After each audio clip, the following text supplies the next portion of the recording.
Ada sebuah tanah di ujung timur Sulawesi Selatan, 600 km dari ibu kota provinsi. Beberapa wilayah masih daerah 3T. Tanah yang disebut dalam mitos sebagai tempat pertama kali Batara Guru Sang Dewa Agung turun ke bumi.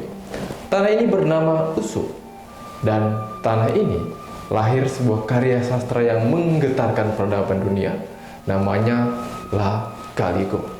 La Galigo adalah epos sastra yang terpanjang di dunia, diperkirakan mencapai 6.000 halaman folio, melampaui Mahabharata dan Ramayana dari India.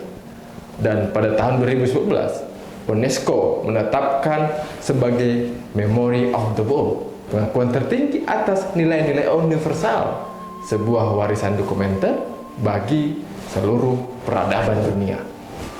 Itulah derajat La Galigo di mata dunia. Tapi hari ini, ironisnya, La Galigo nyaris tidak dikenal oleh masyarakat Indonesia sendiri. Jarang atau sedikit orang Nusantara mengenalnya. Bahkan oleh generasi muda di Luwu Timur, tanah kelahirannya sendiri, aksara Lontara ini menjadi wadah.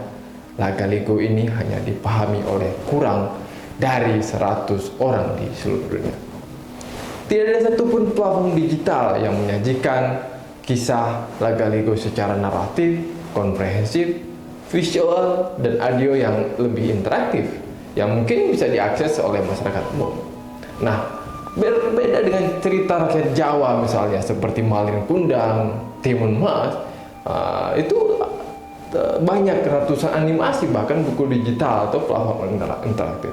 Sementara La Galigo yang nilainya justru diakui oleh dunia UNESCO belum memiliki satu pun karya digital storytelling yang layak. Ini bukan sekedar kelalaian, ini adalah krisis pelestarian budaya yang nyata dan mendesak untuk segera diselesaikan.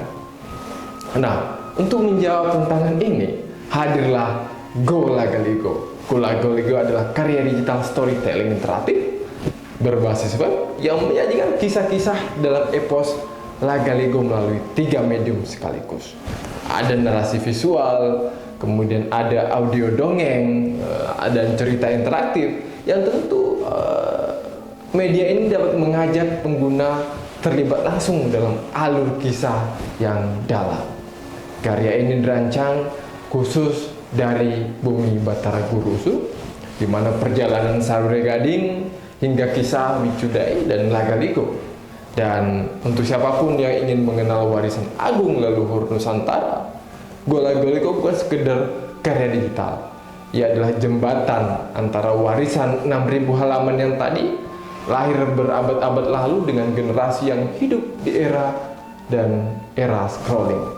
Ia adalah upaya nyata agar La Galigo tidak hanya menjadi catatan arsip dunia, melainkan hidup di hati jutaan anak bangsa, khususnya anak Indonesia.